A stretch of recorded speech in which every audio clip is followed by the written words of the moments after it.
So our guest today is someone that has accomplished so much. I have to read, and I'm going to share with you some of the people that he's worked with, and I know I'm probably missing a ton, and that's why he's here so we can talk more about it.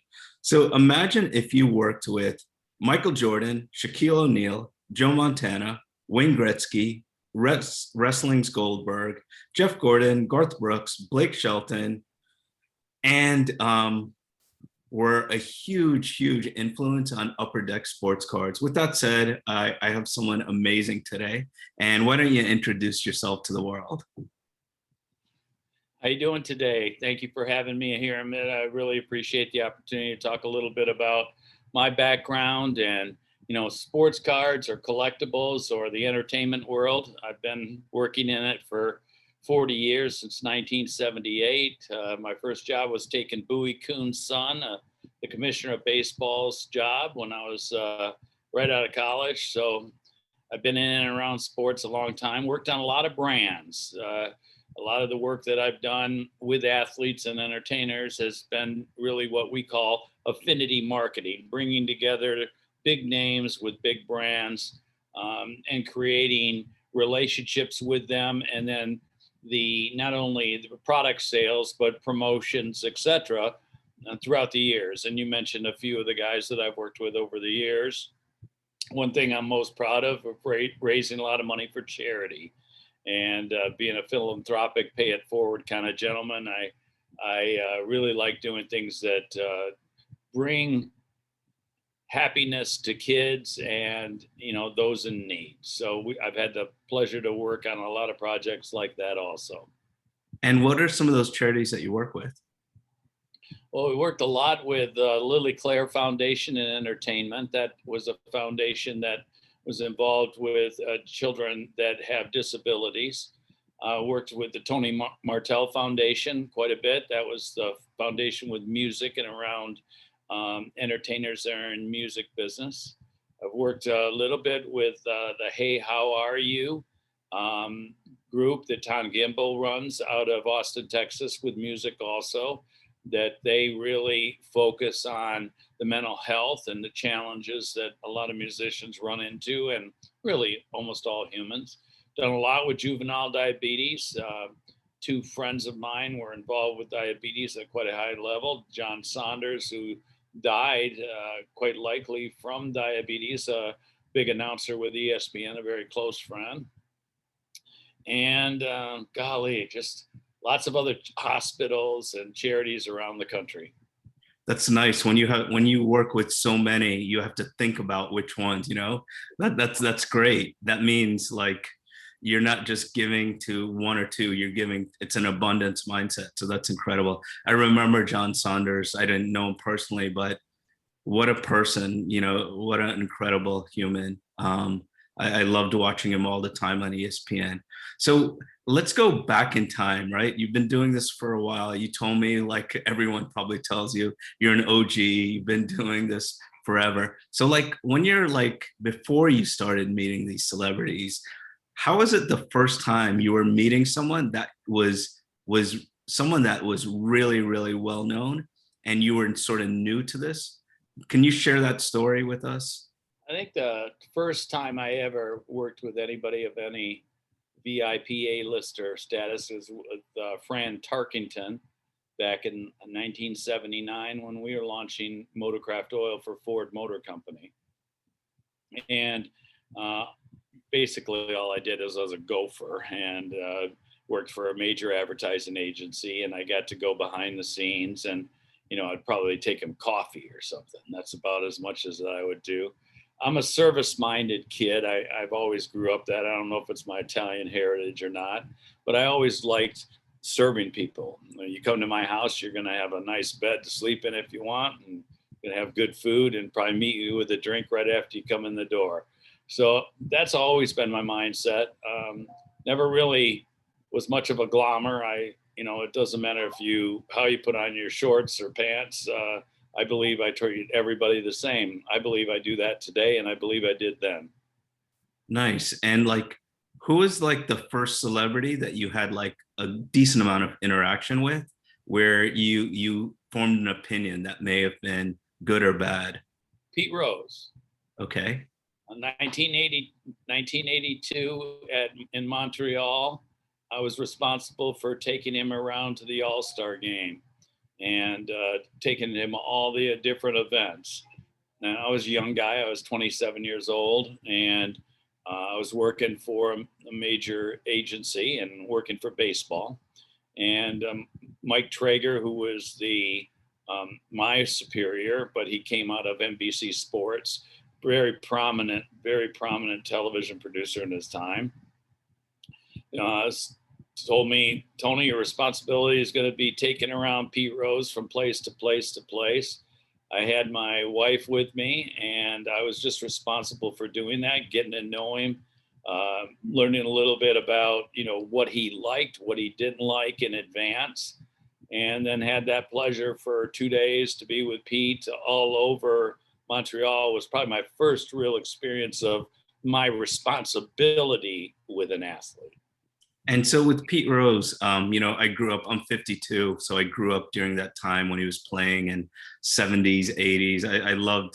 I loved watching baseball then. And with him, he seemed like a nice guy. Is he? Yeah, he was a wonderful guy. Obviously, at that time, he was super prominent. He Right.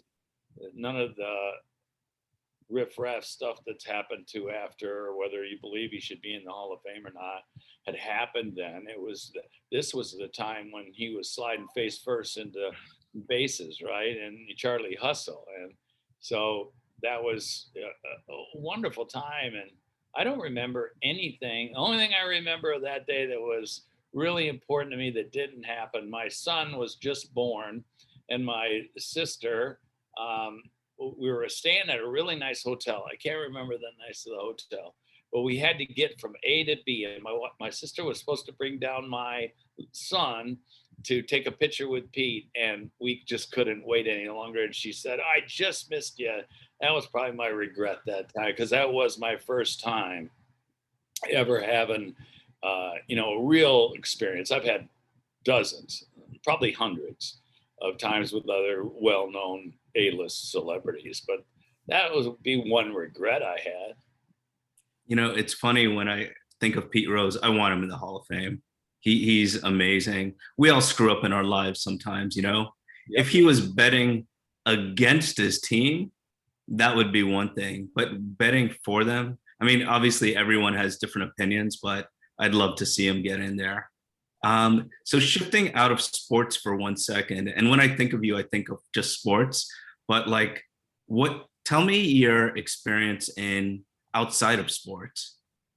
Well, I had a great experience with Blake Shelton. I paid Blake Shelton $5,000 to come to an auto dealership for Chrysler Corporation, and that included him writing the Ram commercial when he was just breaking into sports. That was a wonderful experience with Blake. Again, we were at a real small dealership in Atlanta. He was working with a very close friend of mine, a very good songwriter by the name of Michael Anthony Curtis. And I was looking to try to put something together with Chrysler Corporation. I reported and ran a small division called the Mopar Speed Shops for Chrysler Corporation. And we wanted to bring some affinity relationship to it and show the dealers that we worked with in the Atlanta area a good time. And Blake was just coming on the scene, and that was probably one of the wonderful experiences. And then my NHL celebrity hockey team that I ran for 13 years with Richard Dean Anderson, who's MacGyver, and John Bennett Perry, who's the father of Matt Perry. He was Matt Perry from Friends. I did 42 events around the country with that. So I've been involved with entertainment. The last one added sports, so I'm sorry to do that. It's funny, like with these names, you're like, if you know this person, everyone knows who you're talking about. They're just A-listers. So like going back to Blake Shelton, what a bargain that was back then. Imagine, and you have knowledge of like entertainment and all this because you're marketing and all that.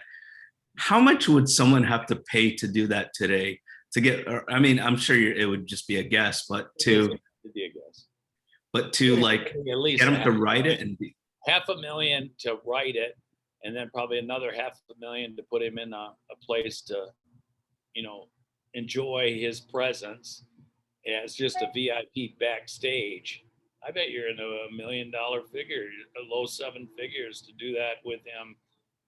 Well, to write the commercial for Chrysler, and then there would be all the royalties, you know, that he would want around that. And I still have that commercial sitting right here.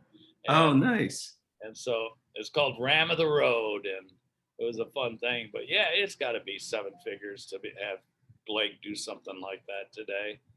I've thought about doing something with it, kind of fun. Not sure what I'll do, but that was a great experience with Blake. So you've done so many things. What have been like your, I guess, most memorable things that you have done? Well, I got to know Gordie Howe real well. I'm a hockey kid. You know, I grew up in Detroit suburbs. I grew up in Battle Creek, Michigan, but I was raised a little in the Detroit. And, you know, Gordie was a legend from the time he stepped on the ice till the last time he was on the ice in the All-Star game, you know, when he was 51 years old. And, you know, I had Gordie travel with me many times. And I would coach the team. I'd be the guy who would on the bench telling all the celebrities and huge names: Michael J. Fox, Michael Keaton, Keanu Reeves, Cuba Gooding Jr. But to be able to tell Gordie to get on the ice, and he listens to me, Gordie, you're up, and I'd be able to say, you're on the ice. Or did the same thing with Bobby Hull, got to do the same thing with Wayne Gretzky. I've told Wayne Gretzky to get on the ice, and he listened to me. So probably the 42 games that we did around the country raising money for charity with the biggest A-listers in Hollywood are some of my more favorite experiences. Yeah, I mean, that sounds like an amazing time, so much fun. And it seems like a lot of these guys that you dealt with were pretty nice people. I sort of attract nice people.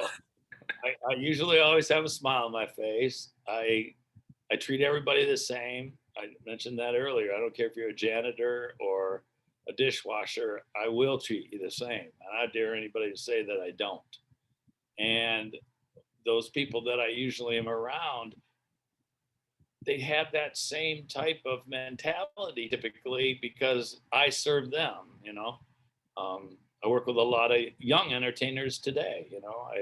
One of the young talent I work with almost every day is a guy named Matt Schultz, who's the lead singer for Cage the Elephant. Matt's a good friend of mine.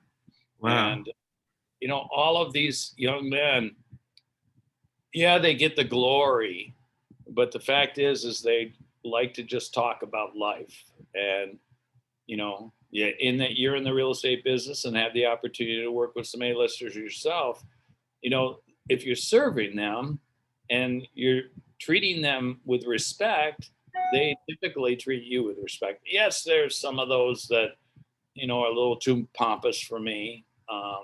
But very rarely have I run across that in my life.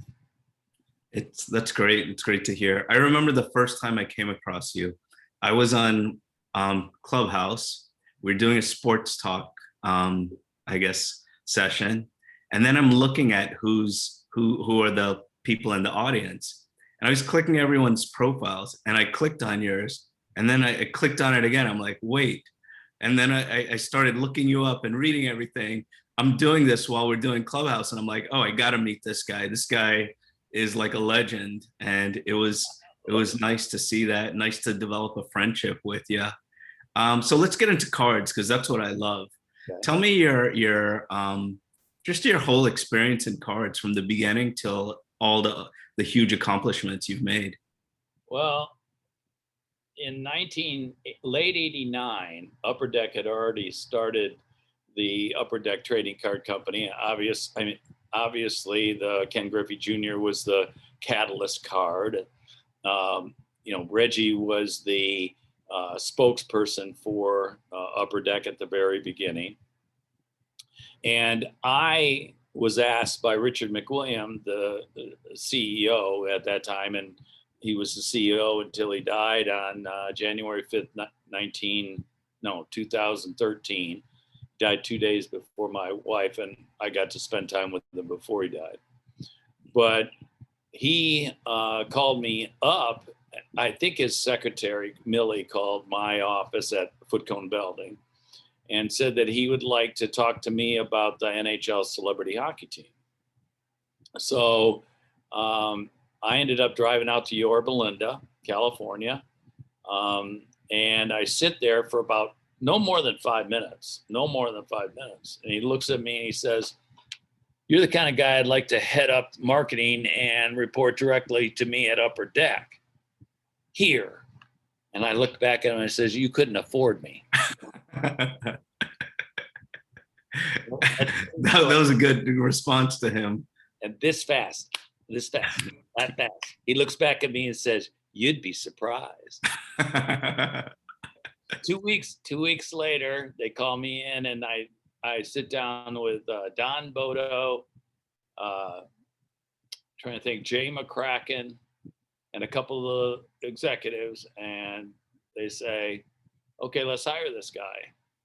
So honestly, I mean, I had no understanding of cards. The only thing I remember about cards was, putting them in your spokes to make it sound good when you're going down the road. So I was not a big collector. I didn't understand it, but I wasn't coming in for that. They brought me in because I had, firsthand experience with commissioners. I mean, John Ziegler was the commissioner of hockey that I knew very well.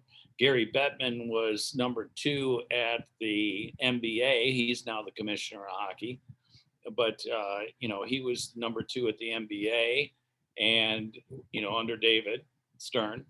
And I knew Bettman very, very well. And John Bello was the president of the NFL, and I knew John very well. These were before I walked into Upper Deck. And I had spent time with a number of celebrities, A-list celebrities and athletes, spent time with Wayne before that, just on and on. I don't mean to belabor it.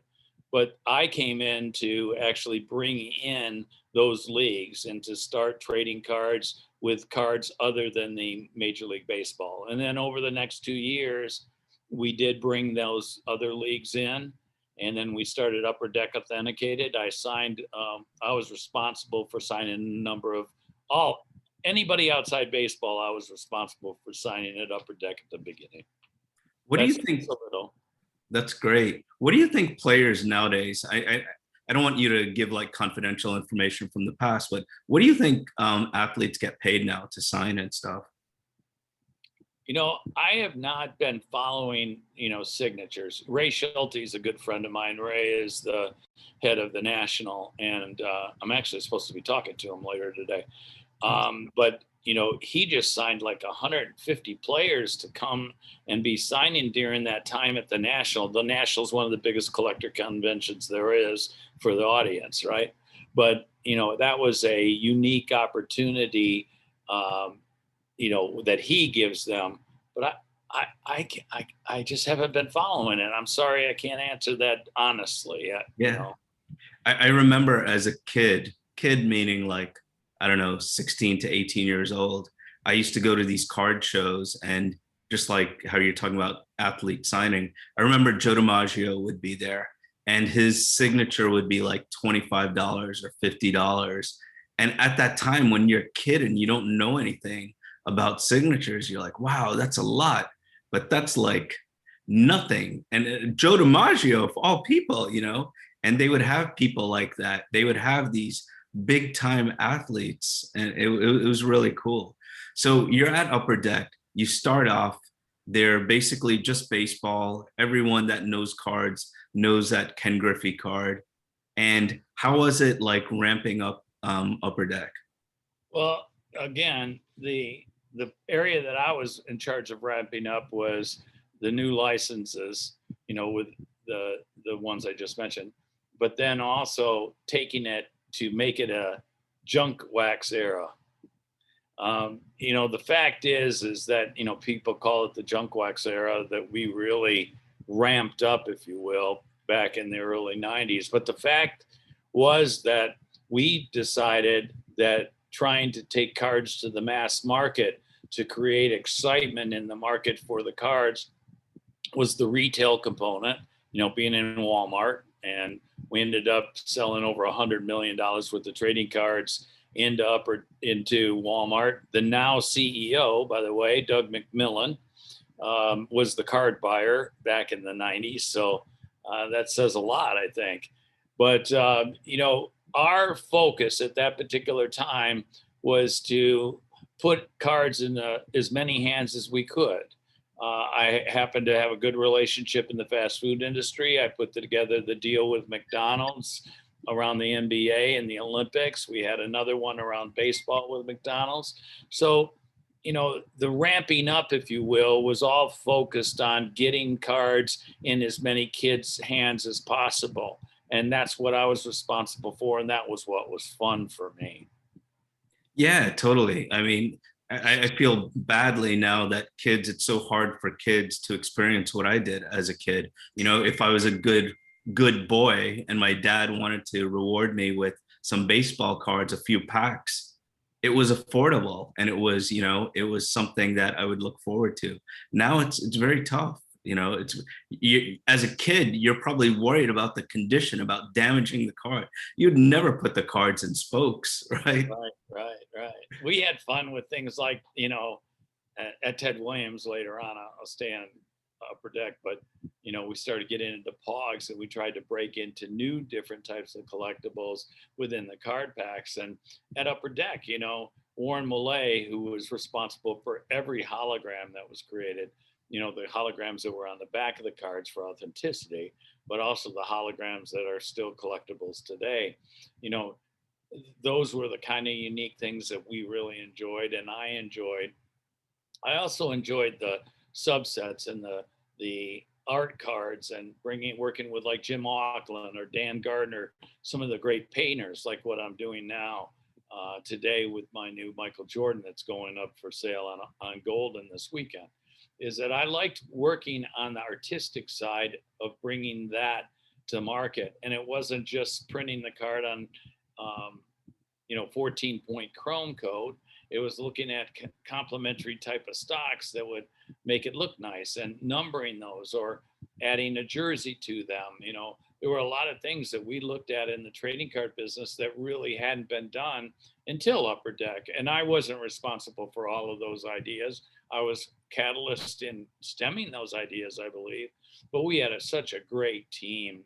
Jay McCracken, who's older gentleman now, but genius in the card collecting business. And that's sort of where we had a lot of fun in that particular area.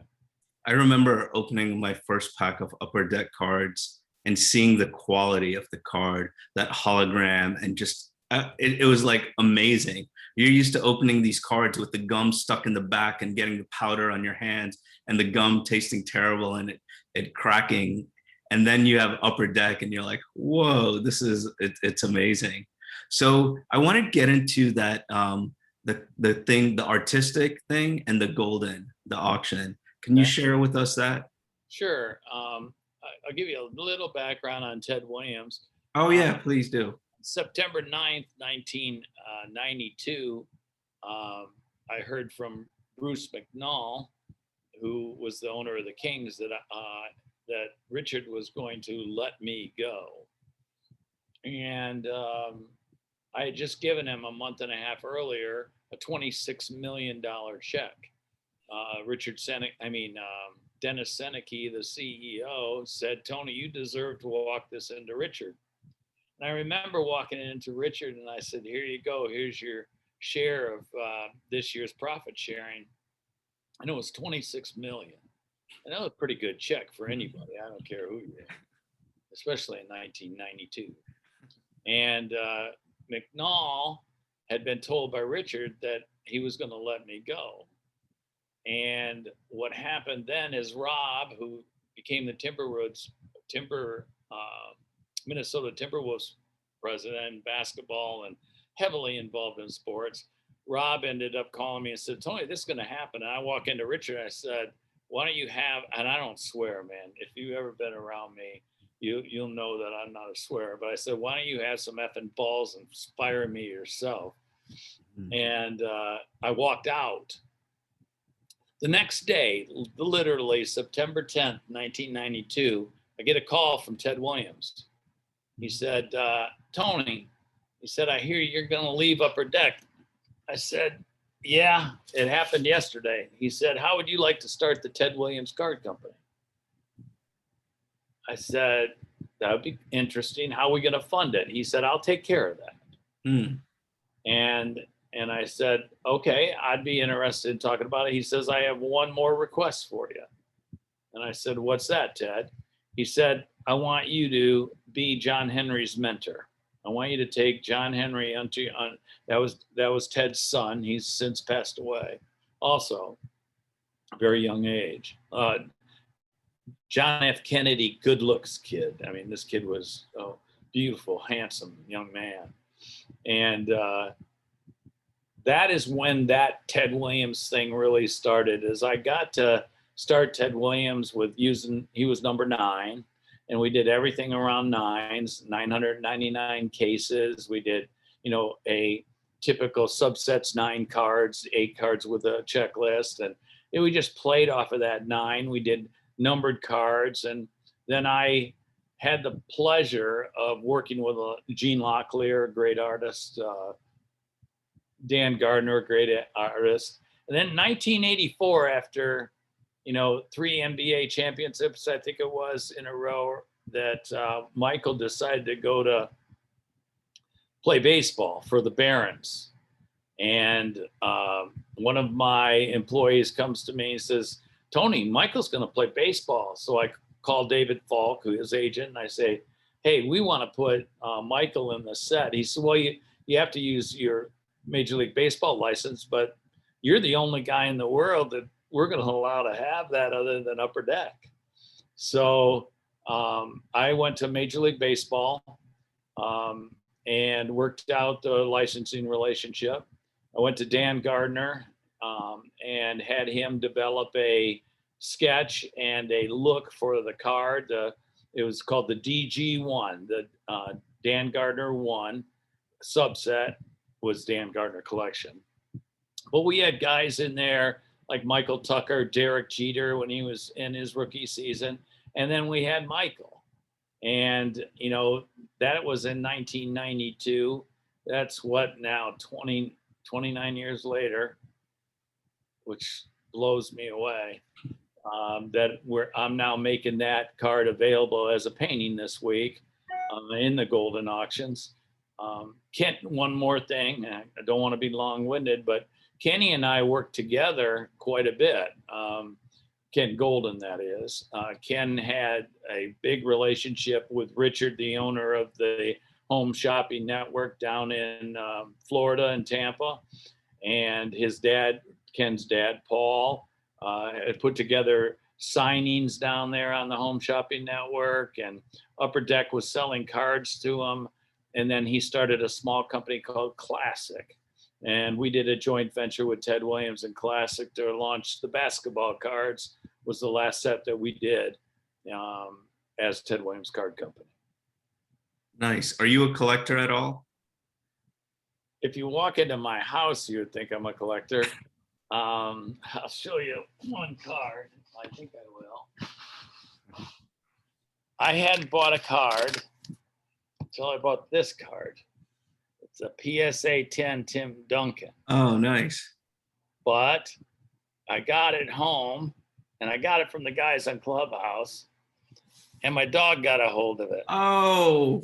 So this was my first collector card ever for 30 years, and it was a PSA 10 gem mint. Right. It's definitely not now. So I like the collection side of it. I have a personal collection of probably over 1,000, but of well-known prints and all the original art from the Ted Williams Card Company I have in my personal collection.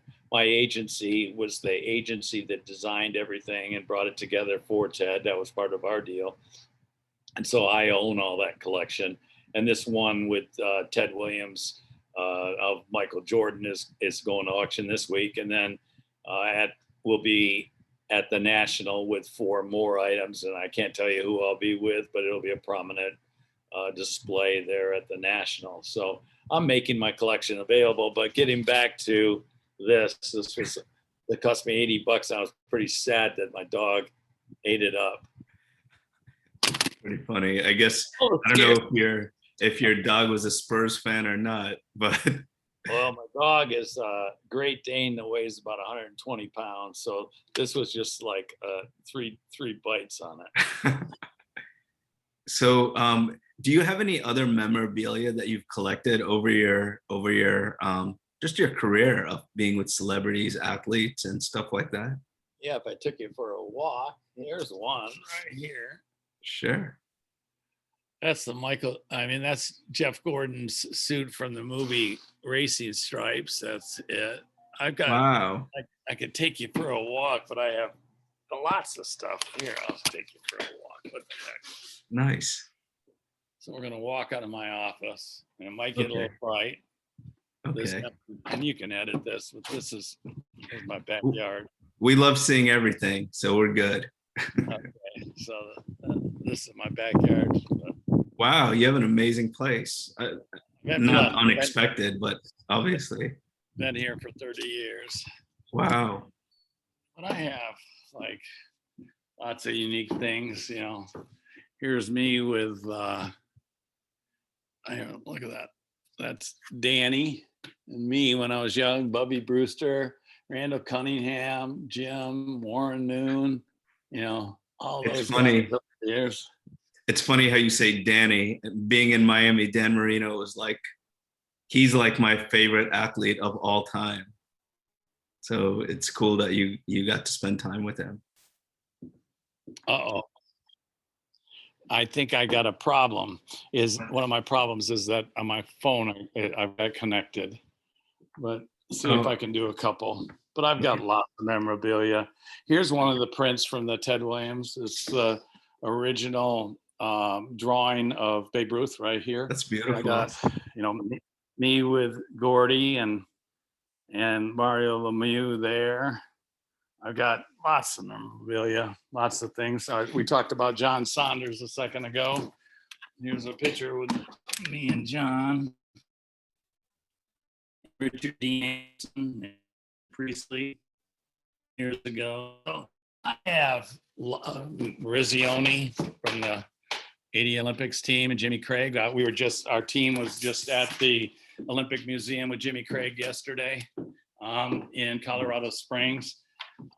I've got hundreds of pieces of memorabilia, hundreds. So that sort of gives you a little bit of a taste. Sorry to walk around. That's amazing. So you're in California, right? Yeah, in San Diego, California. I've had this house since I was at Upper Deck and have, 4 beautiful kids and 6 grandkids. And this is part of my life. Here's a piece of memorabilia right here. This is a stool that Reggie made for me. This is that's amazing. Made out of his bats. I got so much memorabilia, man. Part of my life is, memorabilia and the memories that I have. And then I've got the original paintings, I've got just dozens and dozens and dozens. If I could do a screen share and show you a few if you'd like. Yeah, sure. That would be great. Yeah, pull up something.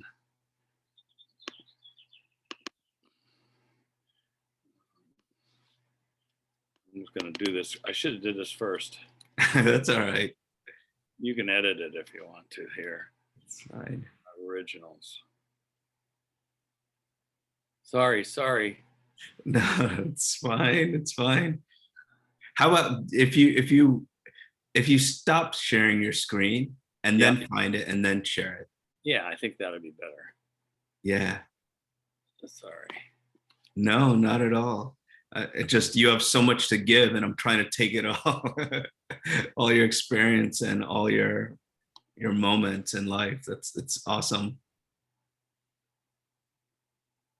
Oh,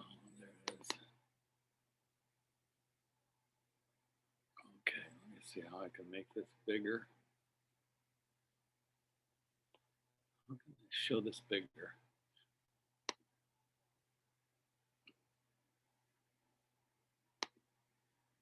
And if you have any issues like making it bigger or doing that, you can just send it to me after, and I'll link it up to Okay. whatever whatever platform it's on. Okay, I'll try to do a nice bridge. So maybe I could show you a few of the items that I have in my collection here. I'll share my screen and Sure. see what you think. This will sort of show you some of the original art I have. These are all original pieces of art from the Ted Williams, Brett Favre, Vince Lombardi, Wow. Walter Payton, and then you can go over and I give a little bit of a description, and I'll send this to you. Okay. I've got pictures of all those items, so here you can see the items like with Brett Favre and Walter Payton and the guys. Roger Staubach was heavily involved with us at the Ted Williams Card Company. And everything's been authenticated. I've got a number of Michael Jordan items, and I have all of the artwork. It's terrible you're gonna want to change this. But the original artwork, signed posters, signed boxes, full checklists. Wow. All the items. I'll send this to you so that you have it. Okay. I'm doing a very good job of showing you how the quality of what I've got here. But You know what I really like? I see that Negro Leagues back then. that was one of my favorite card sets of all. Right there is the Negro League card set. I'll stop sharing, but I'd love to talk about that. And I'll Yeah, please do. Did I stop sharing yet? Yeah, you did. Okay. So the Negro League set was probably one of my favorite stories of all time, and it just came about in the last 6 or 8 months. I was working with baseball and the Field of Dreams and trying to put something together with the Field of Dreams with the Negro Leaguers. Major League Baseball for 2020 at the very end came in and said that they were going to start merging the statistics between the Negro Leaguers and the Major League Baseball. And I thought that was a really compelling thing. And they announced it in December. And so I went back and I started looking at all the stuff that I had of memorabilia with the Negro Leagues. And most every Negro Leaguer that we had in our set signed something personally to me, thanking me for that. And that was a real warm part. Lester Lockett, Max Maxwell, these guys were legends that, Buck O'Neill. These guys are people that I had the pleasure to talk with. And one of the most unique things back in 94 was that I think it might have been 93, I had called the Negro Hall of Fame and got to know a guy by the name of Phil S. Dixon. Phil is a legend in writing about the Negro Leagues. And so I called the museum about 6 months ago because I was trying to work. I wrote a script for Jacob Ullman at Fox to take a look at, to maybe include as a short documentary or a short hour special around the Negro Leaguers for 2021. And so I call and I say, this is Tony Loiacono with I was with Upper Deck, that was with Ted Williams. They said, oh, I know who you are. And I said, who was the writer that wrote all the backs? I couldn't remember Phil's name. And he says, oh, it's Phil Dixon. He always comes in here and tells us that he wrote for the Ted Williams Card Company. I said, that's who it was. It was Phil Dixon. So I said, do you have Phil's number? He said, sure. He said, let me give it to you. So I got Phil's number and I reached out and I called Phil. And I said, Phil, I don't know if you'll remember me. I said, I'm Tony Loiacono. He said, I remember you. He said, I had the pleasure of working with your team on the backs of the Ted Williams, and I actually talked with Ted, and he really ground out great stories. That's a side story, but people don't read the backs of the cards very often today. But when we wrote them for history and for bringing out the important things that we thought really would be of interest to people because we really want them to read the backs. And he said, Tony, I want to tell you something. I said, what's that, Phil? He said, the second check that you sent me from the Ted Williams Card Company, I'd been a writer for a long time. He said, but the second check that you sent me went to pay for the house I live in today. And it just like, I almost brought tears to my eyes because it was, it was a rich time in the 90s where I think there was more diversity than there is today, in my opinion. Right.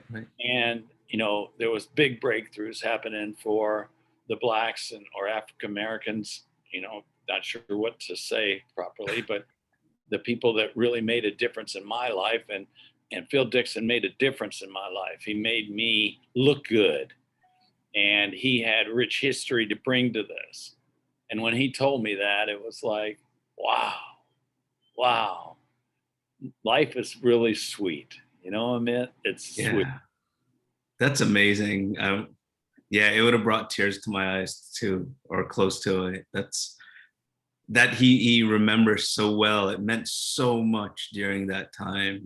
That's really nice. So I also saw like you're one of the top marketers.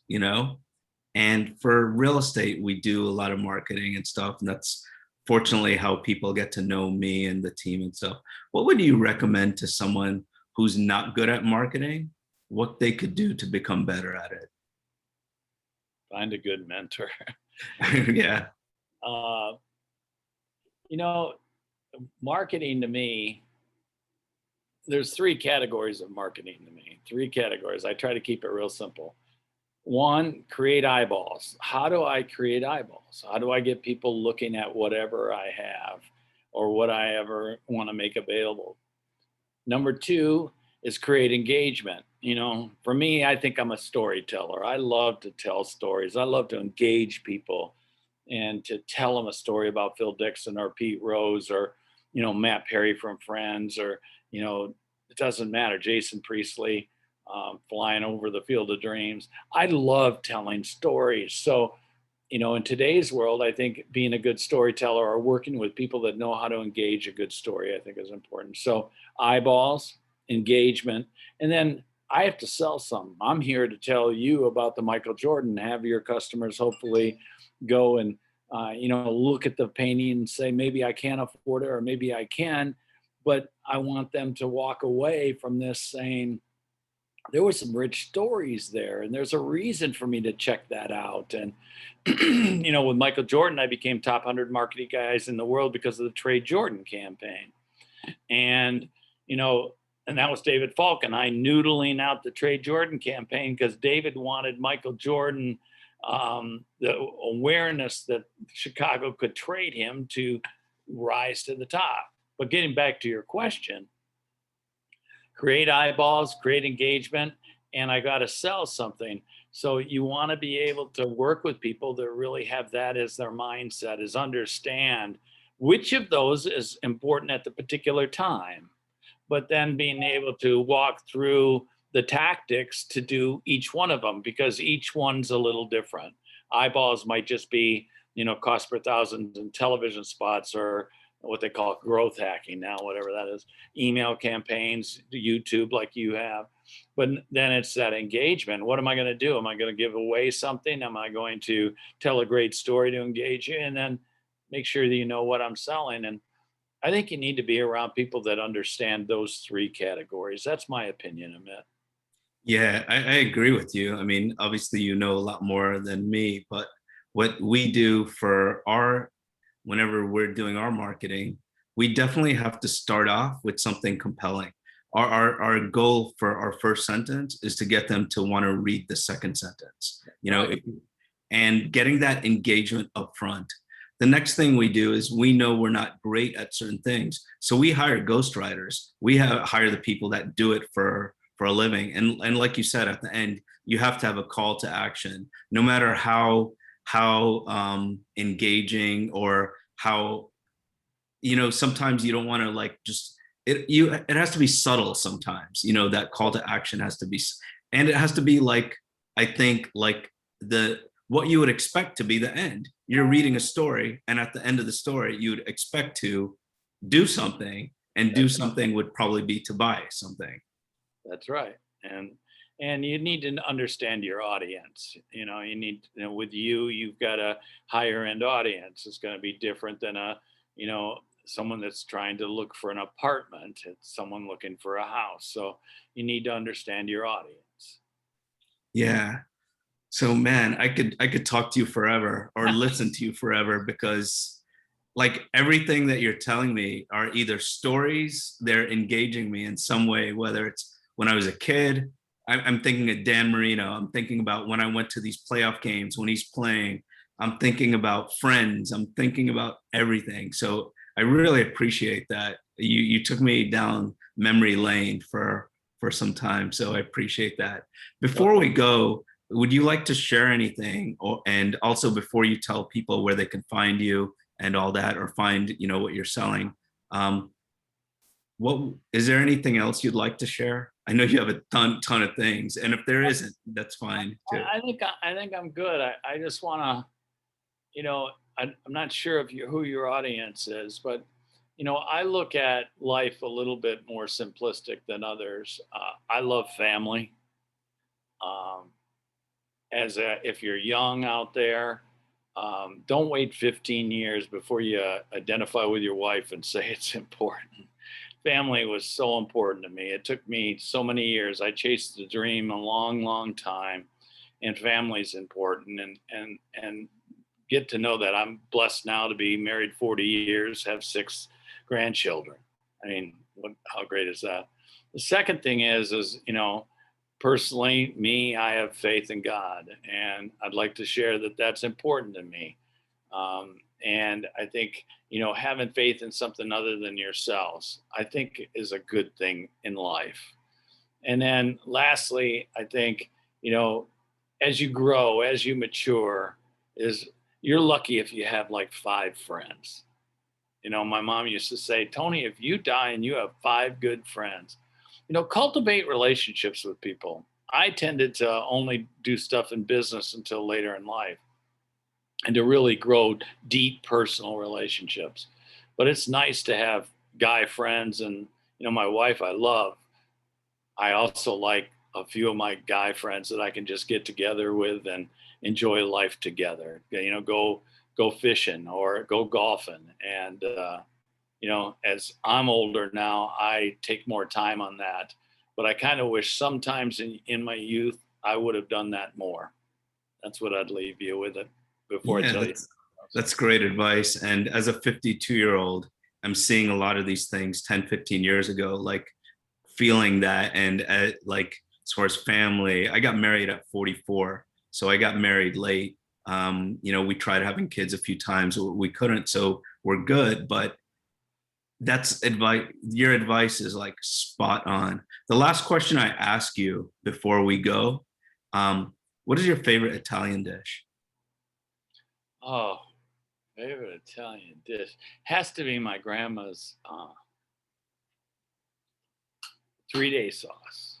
My mom, I just had it just for lunch, which is weird. But my wife learned to cook. It almost brought a tear to my eye when you said that. A food. My grandmother used to cook Italian spaghetti and create the sauce over 3 days. And she passed that on to my mom, and my mom passed it on to my wife. And that is by far my favorite Italian dish. Wow, nice story. And like always, you're a storyteller. And like, just say the sauce, 3-day sauce. I'm tasting it in my mouth now. Oh, it's good. It's funny. I'm not kidding you. Here it is. I had it for lunch. So Awesome. Awesome. Well, thanks so much for joining us. And obviously I want to keep in touch as much as I can. So if someone wants to go to that Goldin auction and they're interested in the item, can you tell us a little bit more about it real yeah, if they quickly? go to goldinauctions.com, it's lot number 432. It is the Michael Jordan original painting with the one NFT. There's no additional NFTs. And then you can also go to just Moozinga, MOOZINGA.com, Moozinga.com, and you can find everything about it. Nice, nice. Goldin auctions are the best. You know, I'm always watching them, and I love when he does his shows with the kid with his son, and they're opening packs and stuff. Yeah, that makes it fun. Kenny loves the game. He loves, and I mean collective game. He loves it. I've been around him for 30 some years, and nothing's changed in that love for the passion that he has. So thank you very much, Amit. It was a pleasure talking to you today. Likewise. Thanks so much. Okay, bye-bye.